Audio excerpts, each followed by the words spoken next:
Good morning. My name is Nick. I'm one of the pastors here at Summit, and it is good to be here with you today.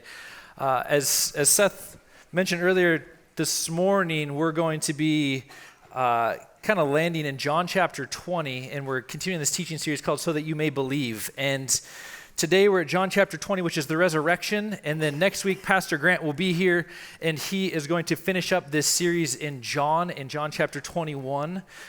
Before we dive in today, I want to invite ushers forward right now to receive this week's tithes and offerings. So if you brought a gift, you can prepare that right now. And as they're doing that, if you or your family give at Summit, I just want to say thank you.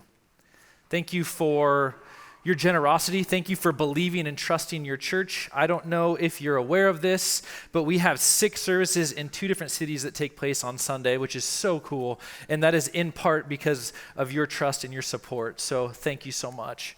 One of the things, when you teach at Summit on a weekend, one of the things you have to do is you have to email your notes into our tech team, and then they put it up on slides for us so that we can all follow along with that. Well, I emailed my notes in like I always do last night, and this morning, that's funny in and of itself, right? I was ready on Wednesday, by the way. I emailed my notes in, and this morning they couldn't find them. And they're like, hey, your notes aren't here. I was like, I know I emailed them, and like I showed them on my phone, like, look, I sent them, and they were in the junk folder. And so I hope that's not a metaphor for where we're headed, because that's not what I hope. But today, in John chapter 20, what we're going to see is we're going to see that Jesus is proving himself to the disciples, to others in the narrative, that he's not just a historical figure, that he's not just a good guy, that he's not just a miracle worker, that he's not just a moral standard. But what we're going to see is that in his resurrection, Jesus is proving that he is ultimately the Savior of the world.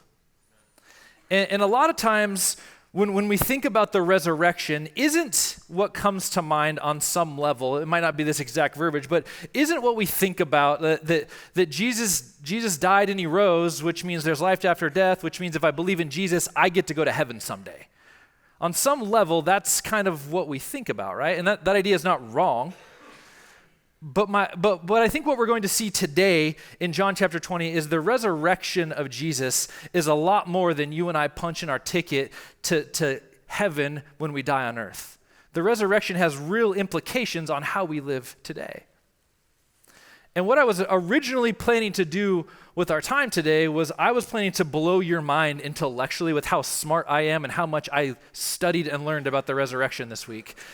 And that's what I was going to do. And I was just going to make a case and convince you that the resurrection of Jesus is an event that happened in history. In fact, it was real and it happened, and that from that point forward, it changed the trajectory of the world. That's what I was going to do.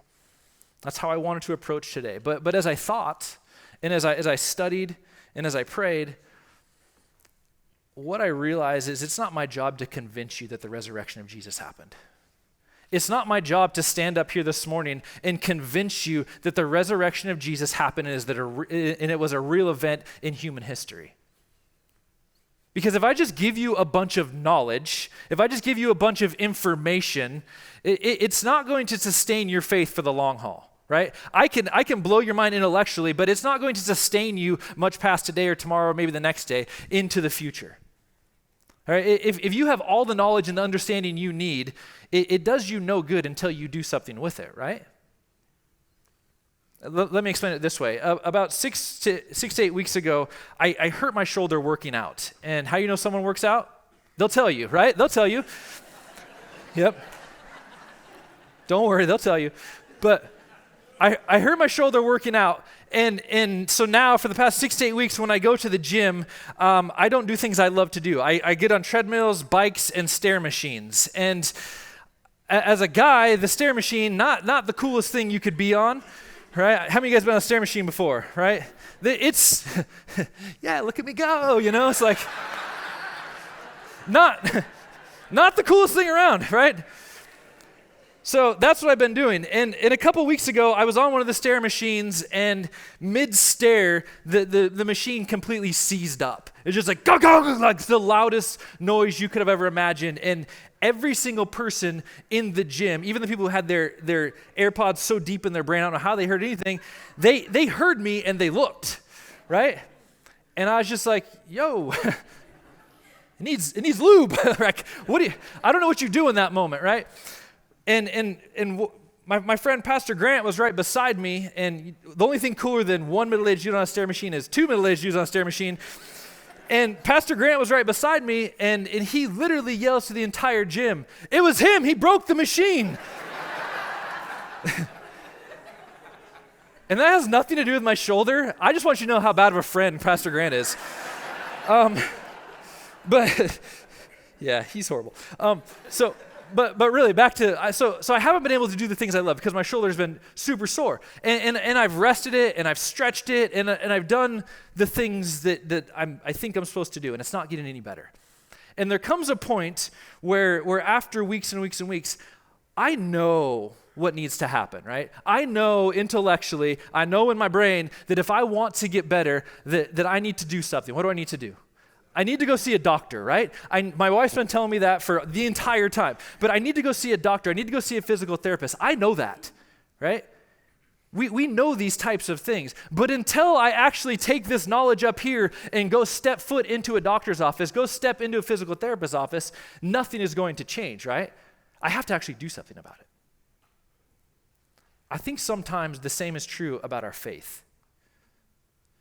We can have all kinds of knowledge, we can have all kinds of logic, but until we do something about it, that is all it is. It's logic, it's knowledge, it's information. And until we do something about it and allow it to kind of trickle down into our heart and affect our lives and become transformation, it's not doing us any good. And so my hope for today is that your faith will increase. My hope for today is that what we're going to talk about, what we're going to see in John 20 will lead to transformation in your life. And understand, that's not to say that logic and knowledge are not important. But my hope for today is that we will see that the resurrection of Jesus is personal, that it means something to every single one of us, and that there are implications on our lives and the way we live today. And so if you have your Bibles, we're going to open up to John chapter 20, and we're going to be we're going to start in verse 1, and we're going to read the first 16 verses of John chapter 20 together. It's a little bit, but we're going to get through it, and it'll be up on the screen behind me. So I'm going to jump in, and what we're going to see here is that there's an encounter between Jesus and this woman named Mary. And so I'm going to jump in verse 1. It says this. Early on Sunday morning, while it was still dark, Mary Magdalene came to the tomb and found that the stone had been rolled away from the entrance. She ran and found Simon Peter and the other disciple, the one whom Jesus loved, which, by the way, is John who wrote this book. So that's like hashtag humble brag. He's like, just in case you wanted to know, I'm the one who Jesus loved, right? It goes on to say, it says, she said, they have taken the Lord's body out of the tomb and we don't know where they put him. Mary freaks out. Someone's stolen the body of Jesus. Peter and the other disciple started out from the tomb. They were both running, but the other disciple outran Peter and reached the tomb. You got to love John, right? He's like, hey, there was a race between Peter and the other disciple, and by the way, I kicked his butt when I was running. He's old, I beat him, right? It goes on to say, he stooped and looked in and saw the linen wrappings lying there, but he didn't go in. Then Simon Peter arrived and went inside. He also noticed the linen wrappings lying there while the cloth that had covered Jesus' head was folded up and lying apart from the other wrappings. Then the disciple who had reached the tomb first also went in, and he saw and he believed. For until then, they still hadn't understood the scriptures that said Jesus must rise from the dead. Then they went home. Mary was standing outside the tomb crying, and as she wept, she stooped and looked in. She saw two white-robed angels, one sitting at the head and the other at the foot of the place where the body of Jesus had been lying. Dear woman, why are you crying? The angels asked her. Because they have taken away my Lord, she replied. I don't know where they've put him. She turned to leave and saw someone standing there. It was Jesus, but she did not recognize him. Dear woman, why are you crying? Jesus asked her. Who are you looking for? She thought he was the gardener. Sir, she said, if you have taken him away, tell me where you've put him, and I will go get him. Mary, Jesus said. She turned to him and cried out, Rabboni, which is Hebrew for teacher or rabbi. Now, if I was writing this story, if I was writing this story, a big part of this story would be, who is Jesus going to show up to first? Right? The resurrection, what we're looking at, John chapter 20, it's the climax of the narrative of Jesus. It is the climax of everything Jesus has done and said in his life has led to this moment right here. And if I was writing the story, I'm gonna make sure that Jesus shows up to someone like Peter, right? That he shows up to someone like John, the disciple who Jesus loved, or maybe one of the other disciples who were close to Jesus. But who does Jesus appear to first? Mary Magdalene? Wait, Jesus' first appearance is Mary Magdalene. She wasn't necessarily the model citizen, right? Surely, Jesus, you know Mary has a story. Surely, Jesus, you know Mary made money in ways that we're not supposed to talk about in the church. Jesus, she has a backstory here. And on top of that, she was a woman, which during this time in this culture wasn't as respected. So why is this the person that Jesus chooses to appear to first? Because that's exactly who Jesus is. Right? If you're taking notes, if you're a note taker, that's going to lead us to kind of point number 1 in our text, and it's this. In the resurrection of Jesus, we see that following Jesus is for everyone. Following Jesus is for everyone. And that on the surface, that's not one of those points that's going to blow your mind intellectually, is it? You're like, oh, yep, got that one, bud. But I think what we're going to see here is that there is something in this idea that following Jesus for everyone, there is something for every single person in this room. How much clearer can he be? In this moment, Jesus is saying, it doesn't matter who you are. It doesn't matter what you've done. My salvation is not based on talent. It's not based on accomplishments. It's not based on track record. It is not based on any of those things, which is to say, if you're here and you feel marginalized, if you're here and you feel less valuable, if you're here and you feel like you've been overlooked, like you don't measure up, if you're here and you feel like you're not the smartest, you don't have the knowledge or the intellect, if you're in this room right now and you've shown up here and you think, I don't even belong in this place, or you've shown up here this morning and you think to yourself, if they only knew what I did last night, if they only knew who I was with last night, there is no way they would let me in that front door. Or maybe you're on the other side of the spectrum and you think, yeah, my life's been pretty good, right? Things have been good and it's been better than I hoped and God has been faithful and I have a good family and I've had a good career and I've had a lot of success and I still feel empty. You see, what we see in the resurrection is it doesn't matter where you are on the spectrum, that following Jesus is for every single person. If there was anybody who should have been left out of this story, you know who it was? It was Mary. Anybody who should have been left out of this narrative, it was Mary. And sometimes I think what happens in the church is we get really good at building walls and barriers to keep certain types of people out. We get really good at building walls and barriers to keep the people out who don't look like we do, who don't act like we do, who don't think like we do, who don't have the same exact beliefs that we do, who don't feel the same that we do. We get good at trying to keep those people out. And I think what we see in the resurrection of Jesus is that's not what Jesus intended at all. And here at Summit, you have to understand, we are a church for all people who are trying to pursue and follow Jesus. And one of our values here at Summit is a phrase that's wells, not fences, which means this. Here at Summit, we want to be the type of church that does not build fences to keep certain types of people out. But we want to be a church that digs deep wells so all people can come and drink from the living water of Jesus. And for some of you, you're in this place today, and this whole faith thing, this whole following Jesus thing, it's a little new to you. You're still exploring this whole thing. And if that's you and you've come in here and you're like, if you only knew, I want you to know that we're so glad you're here. I want you to know that you are welcome in this place. And I want you to know that my hope for your life is that you would come in here and you would hear about a resurrected Jesus who died for you and rose from the grave for you, and that you would come and drink from the living water of Jesus. On the other side of that coin, There are some of us in the room, and we've accepted Jesus. We're following Jesus. We're actively following Jesus. And we love coming into this place on Sunday and hearing about God and coming and drinking from the living water. And so if that is you, my question is, who in your life needs to hear about the resurrected Jesus and come drink from the living water? Who in your life needs to come drink from the living water, Jesus, like you have? Is it a friend?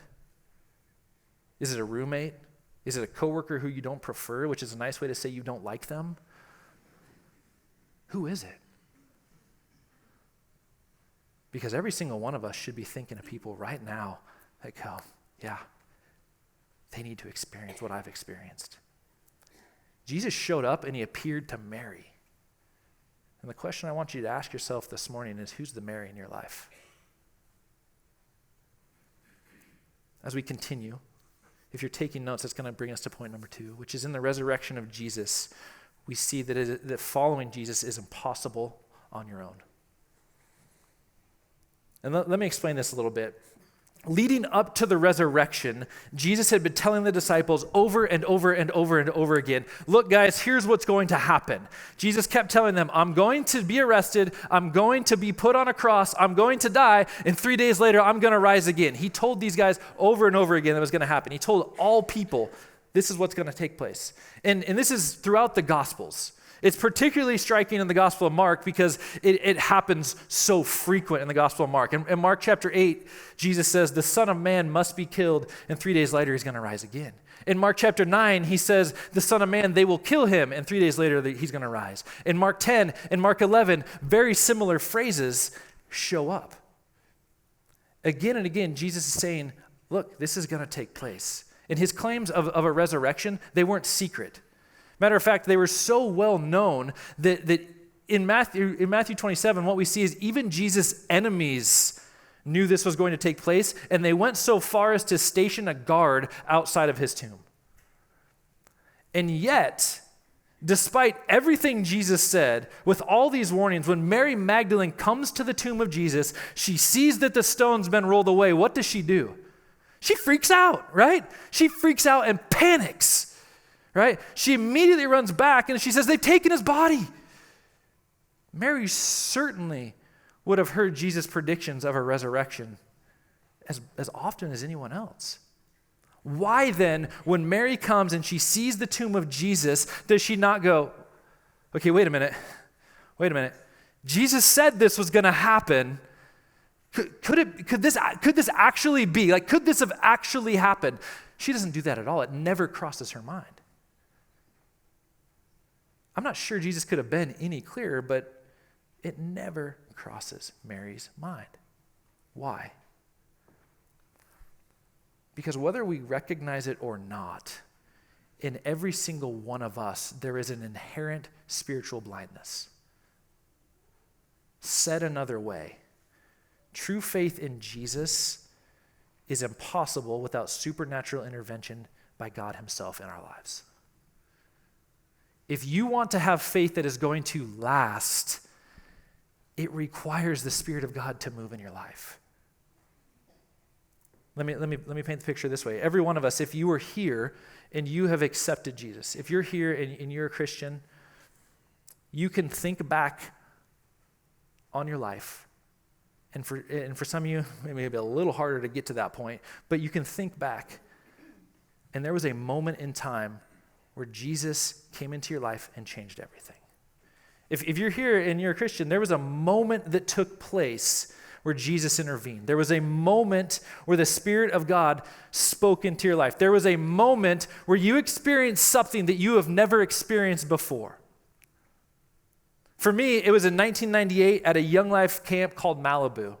I was a 16-year-old punk, and I was up there, and I, for the very first time in my life, heard about the gospel of Jesus. I heard that God loves me, that he died for me, and that I could have relationship, and that I could have life and life to the full in him, and that my life didn't have to be the way that it was.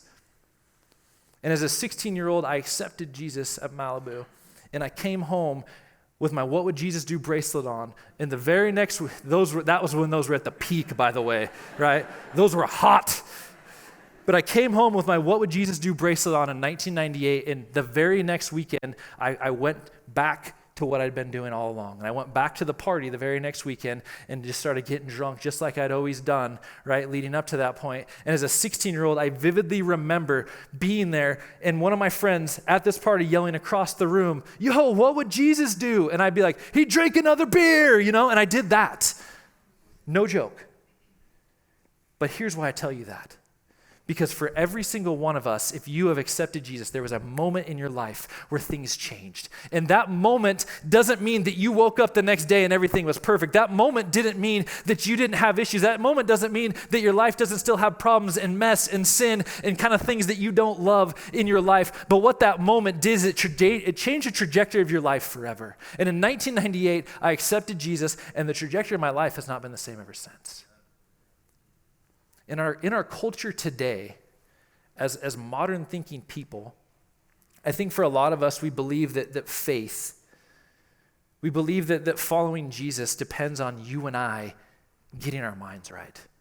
It depends on you and I having enough faith to believe that Jesus died and Jesus rose. If I can just have enough faith to believe that that actually happened. But I don't think it's so dependent on you and I just having enough faith.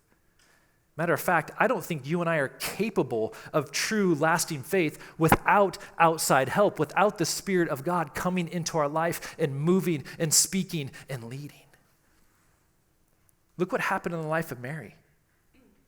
Right? Mary was agitated, she was panicking, she was in tears, and she was not able to see Jesus right in front of her face.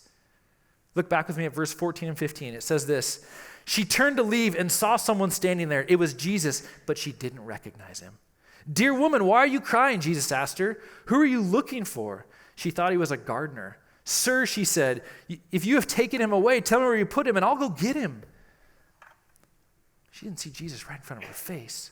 But at what point did Mary recognize it was Jesus? Jesus said one word. Right? In verse 16, it says Jesus said to her, "Mary." One word remade her future and transformed her life forever, and it was her name. She recognized the sound of her master's voice. Several weeks ago in John chapter 10, we read what Jesus said, and he said this. He said, "The sheep hear his voice, and he calls his own sheep by name." And I think some of us here today, we've overcomplicated our faith a little bit. We put a lot of responsibility of our faith on us. I just need to do this. I need to work hard. I need to go through the rituals, the spiritual checklist, so that I can have enough faith in Jesus. Right? I need to read my Bible every day. Check, right? I need to go to church. Check. I need to go to my community group. Check. I need to pray at dinner. Check. I need to be a morally good person, check. And we do these things, and then we go, why doesn't my life feel any different? Why is my faith not growing? Because I'm doing the things, God, what's happening? But I think what we see is that apart from Jesus, those things are just things you and I are doing. Apart from Jesus, showing up at community group is just hanging out with friends. Apart from Jesus, reading my Bible is a historical book. But as we become men and women whose faith is present for the long haul, as we step into being the type of person who has faith that goes past today, that goes past tomorrow, that goes into next week, next month, as we become the types of people who have faith that is going to be transformational and change our life for years to come, as we become this type of person, all of a sudden our life looks very different. As we become the type of person who step into faith with Jesus through tragedy, through difficult circumstances, through pain, through suffering, through unwanted circumstances, we begin to learn that our faith in God does not grow. It is not found in you and I running around frantically trying hard, looking for dead Jesus like Mary did. And I think sometimes that's what a lot of us do. We run around, we do the things, and we look for dead Jesus, and we go, why is nothing different? But when we begin to understand that Jesus is present with us, that he is Emmanuel, all of a sudden, Jesus is with us in our trauma, that he's with us in our pain, he's with us in our circumstances. We begin to endure, not because we are good people, not because we work hard, but because we serve a good God who has gone before us. Amen? And sometimes, friends, we just need to stop, and we just need to take a deep breath, and we need to understand that Jesus is right in front of us. He's right here. You have the Spirit of God in you. Mary would have never found Jesus on her own. It was the voice of the living God, Jesus, that changed her life forever. And if you want to experience faith that lasts, it is critical that you and I spend time with the resurrected Jesus. And I told you earlier that I didn't want to convince or persuade you of the resurrection. And that is why. Because if I convince or persuade you, it's not going to last. But if you experience the voice and the life and the breath of Jesus in your life, everything will change. You see, what's interesting is facts and information, it's not going to change your future, Jesus is. Facts and information, they're not going to give you hope, Jesus is. Facts and information aren't going to allow you to step into the life that is good, that is pure, that is everything that God had for you. Jesus is going to give you that. Facts are not going to send the Spirit of God to be with you. Jesus did that. You see, it's impossible for you and I on our own to follow Jesus. But he knew that, and he is with us every step of the way. I want to continue into verse 20, and we're going to pick up in verse 19. It says this. It says, that Sunday evening, the disciples were meeting behind locked doors because they were afraid of the Jewish leaders. Suddenly, Jesus was standing there among them. Peace be with you, he said. And as he spoke, he showed them the wounds in his hands and his side, and they were filled with joy when they saw the Lord. Now, with everything that had happened, Jesus' disciples, they go and they lock themselves in a room because they were scared. Because they were scared that ultimately they were going to get arrested, that they were going to get killed, similar to what happened to Jesus. And what we see here is Jesus literally walks through locked doors and just shows up, right? And I love pastors because one of the things that, if you've been around the church for any amount of time, one of the things you've heard pastors say, one of the things I probably said is there's this phrase that says, if you just open up your heart to Jesus, he'll come in, right? You've probably heard that if you've been around the church. I think what we see right here is it doesn't matter if you open up your heart or not. Jesus is just going to come in and be like, yo, I'm here. I'm here to do something. I'm here to do some work in your life. And this isn't some weird like, I didn't want Jesus in my heart and he just showed up like he's breaking and entering. That's not what this is. Okay, this is not Jesus robbing us of anything, but he comes into our life to reveal himself and to restore us. Jesus is never hostile. He is humble, and he comes into our life he brings his presence that's transforming, that's restoring. You see, friends, Jesus can go into places in your life that you've locked everybody out of. Jesus can go into places in your life that you don't want to ever think about again. Jesus can go into those dark places in your life that you thought you closed off and that you thought you moved on from. And you're like, I don't want Jesus to go into that, but here's the good news. He can go into those places in your life, and he can bring healing. He can bring restoration. He can take whatever Satan meant for bad, and he can turn it around, and he can use it for good. He can redeem it, and he can restore it, and he can begin to heal you in ways you never thought imaginable. And the Bible says that the disciples are sitting around and they locked everyone out, and Jesus just shows up. And he's like, hey. And I imagine the disciples freaked out for just a minute. Like, yo, whoa, what's happening here? Who are you, right? And he's like, it's me. And he shows them his hands. He shows them his side. And it says the disciples were amazed. And I imagine Jesus was like, I told you this was going to happen. And one of the guys, he wasn't there. One of the disciples, Thomas, he wasn't in the room when Jesus showed up to all the other disciples. And Thomas gets a little bit of a bad rap, in my opinion, because he wasn't there. And then what happens is he comes back into this room, and when he left, all the disciples were scared, and then he shows up, and the disciples are no longer scared, but they're hopeful, and the mood of the room has changed, and Thomas is like, hey, what happened? And they're like, Thomas, you're never going to believe it. Jesus showed up. And he's like, guys, too soon, okay? Not funny, too soon. He's like, no, Jesus showed up. He was here. And Thomas is like, no, Jesus was not here. Jump down to verse 24 with me. Let's keep looking at this. He says, one of the 12 disciples, Thomas, nicknamed the twin, was not with the others when Jesus came. They told him, we have seen the Lord. But he replied, I won't believe it unless I see the nail wounds in his hand, put my fingers into them, and place my hand in the wounds in his side. 8 days later, the disciples were together and this time Thomas was with them. The doors were locked, but suddenly, as before, Jesus was standing among them. Peace be with you, he said. Then he said to Thomas, put your fingers here and look at my hands. Put your hands into the wound in my side. Don't be faithless any longer, believe. Thomas tells the other disciples, he says, look, unless I put my finger in the wounds in his hand and my hand in the wounds in his side, I am not going to believe that Jesus was here with you. And then it says 8 days later, the disciples are all together, Thomas is with them, and Jesus shows up. And again, it's like, oh, yeah, here I am. And Thomas is like, oh, okay, what's happening here? And he's taking it all in, right? And what I love about this is Jesus comes back. I love that Jesus comes back.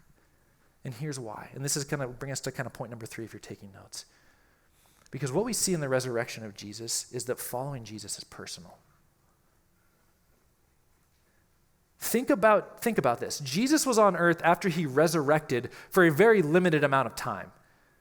He wasn't here a long time after he resurrected. So if I'm Jesus, or if I'm Jesus' manager, I'm going to be like, yo, you need to maximize your appearances, Jesus, right? You need to make sure you're going to the places where the largest crowds are so that they can see you, so that tons and tons of people, more people will believe in you. But Jesus goes out of his way to address the doubts of one doubting disciple.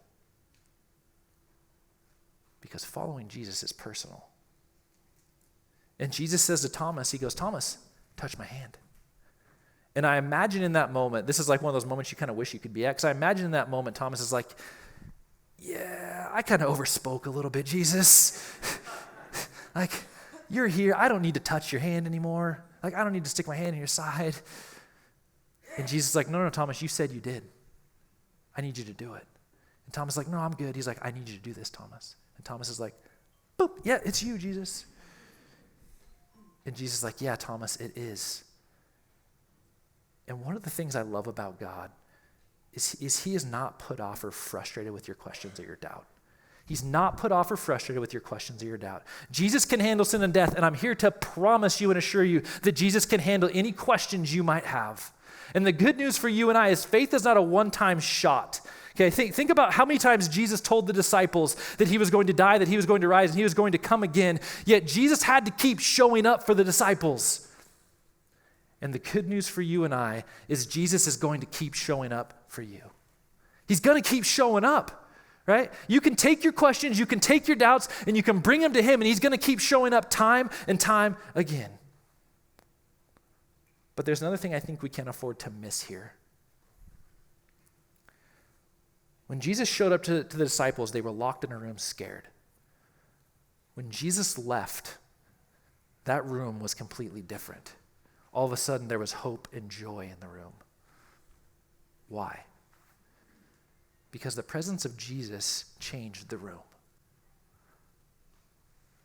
And what the Bible tells us is that the resurrected Jesus is no longer on earth today. But what it does tell us is that you and I, if you're here and you're following Jesus, that you're an image bearer of God. And what that means is that you and I have the Spirit of God working in us and through us.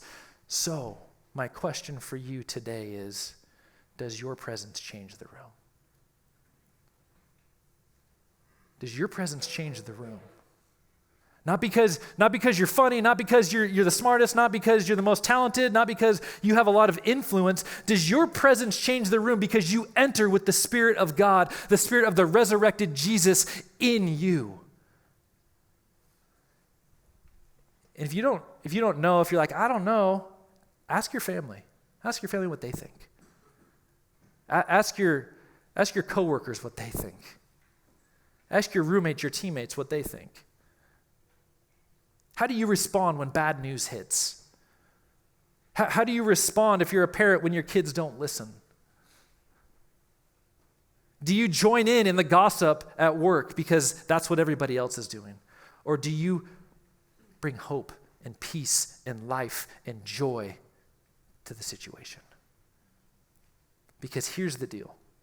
I believe that you and I, we are not fully embracing we're not embracing the fullness of the resurrection if our presence doesn't change the room. You're not embracing the fullness of the resurrection if when you step into a room, your presence does not change that room.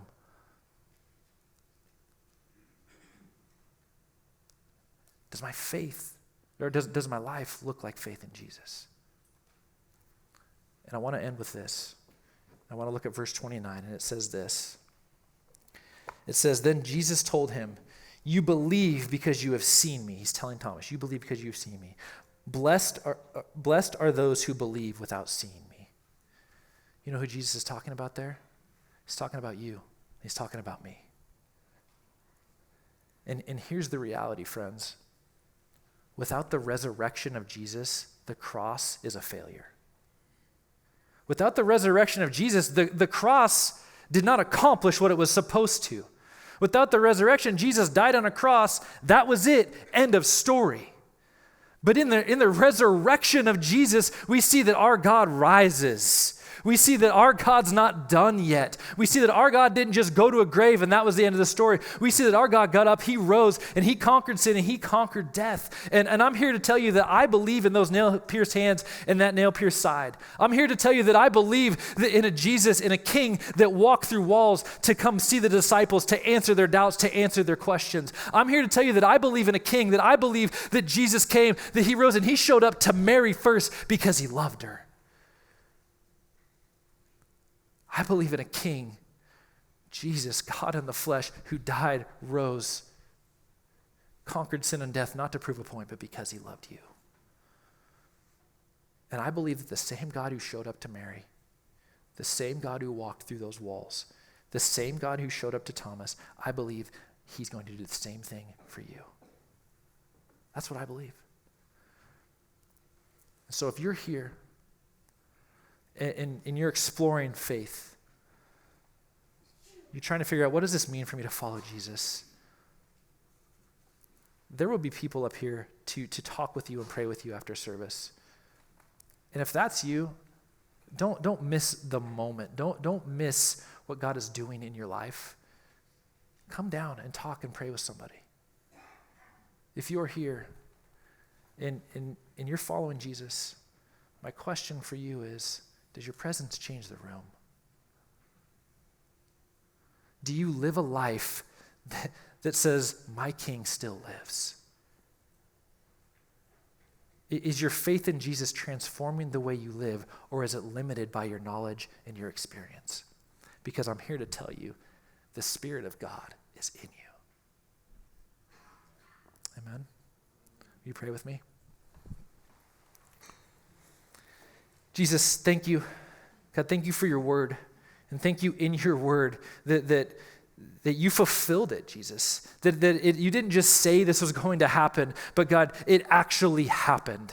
And I pray that we would be people, God, that allow that reality to change our faith. We allow that reality to change how we live our lives and transform our future, Jesus. I pray that we would be people who begin to understand that we have your Spirit in us, and that because of that, our presence changes the room because of who you are. And I pray that we would not sit back bashfully, God, but we would boldly step out, God, and allow your Spirit to work through us. God, I pray that you would speak, that you would heal, that you would bring clarity. And God, I pray that as we go out, that we would be people who seek you. Thank you for the cross, Jesus. Thank you that you rose again. In your name we pray. Amen. I'll invite you to stand with me. As we go out today, may you be men and women who don't just allow the resurrection of Jesus to be information you know, but may we be men and women who allow the resurrection of Jesus to transform every aspect of how we live our lives. Amen? Amen. Love you guys. Thanks for being here. We'll see you again next week.